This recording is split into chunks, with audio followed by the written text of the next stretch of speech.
চোর মমতা আর তার মমতা পুলিশ এখানে 10 জন বিজেপি নেতাকে অ্যারেস্ট করেছে। বিদ্যাপীঠ থেকে বোগা 50,000 লোক রাস্তায় হাঁটছে। পূর্ব মেদিনীপুরের কোথাও তৃণমূল নামক আবর্জনা নেই, তাই পুলিশকে দিয়ে যত রকম নোংরা কাজ করা যায়। 75 বছরের বৃদ্ধ প্রধানকে গ্রেপ্তার করেছে। কেউ যদি কোনো গন্ডগোল করে, পুলিশের উপর আক্রমণ করে, আইনের পথে চলেছে। ফলে সেই জায়গায় দাঁড়িয়ে প্ররোচনার রাজনীতি, উস্কানির রাজনীতি শুভেন্দু অধিকারী করে থাকেন। তিনি সেই কাজ করতে ওখানে গিয়েছেন, মানুষ তাতে সাড়া দেবেন।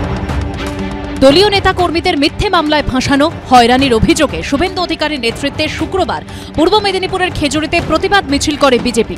খেজুরি থানা থেকে বিদ্যাপীঠ পর্যন্ত মিছিলের পরে বিদ্যাপীঠ মোড়ে সভা করেন শুভেন্দু অধিকারী। সভা থেকে তৃণমূল ও পুলিশকে তুলোধনা করেন বিরোধী দলনেতা। 21 সালে নির্বাচনের পরে যে সন্ত্রাস করেছে, 55 জন 56 জন বিজেপি কর্মীকে খুন করেছে, সেদিন থেকে এই চোর মমতার পতন শুরু হয়েছে। তার পরবর্তী সময়ে অপপার্থর বাড়ি থেকে 51 কোটি টাকা উদ্ধার থেকে লাশ জ্যোতিপ্রিয় মল্লিকের গ্রেপ্তার। তার পরবর্তী সময়ে শাহজাহান শেখের বিরুদ্ধে সন্দেশখালীর মাতৃশক্তির গর্জন। তৃণমূল আগে চলে গেছিল কোমায়, আর সন্দেশখালীর ঘটনায় তৃণমূল শেষ হয়ে গেছে, তৃণমূল কোথাও নেই।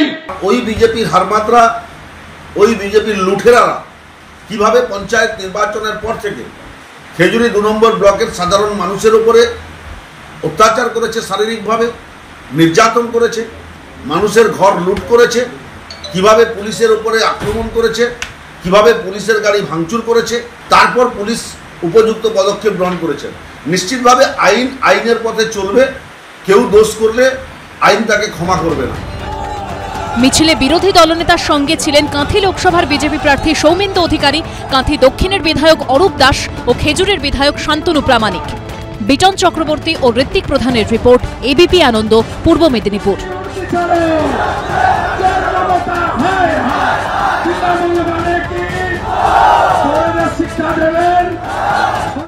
সত্য অন্তহীন, সত্যের খোঁজও তাই, সত্য সন্ধানে তাই আমরা অক্লান্ত, অকুতভয়। এবিপি আনন্দ নতুন ভাবনার প্রতীক, যা মনে মুক্ত, তথ্যে যুক্ত এবং যাবতীয় সীমানার বাঁধন থেকে মুক্ত। সীমা না শব্দটির মধ্যে লুকিয়ে আছে মানা শব্দটি, যেন চোখ রাঙানি এক অদৃশ্য বেড়াজাল, যা আটকে রাখে আমাদের এক ছোট্ট গণ্ডির মধ্যে। একমাত্র সঠিক খবরই গড়ে তুলবে এক মুক্ত সমাজ। সেই জগৎ গড়ার লক্ষ্যে কোনো সীমানার ঠুকুটি আমরা মানব না। এবিপি আনন্দ এগিয়ে থাকে, এগিয়ে রাখে।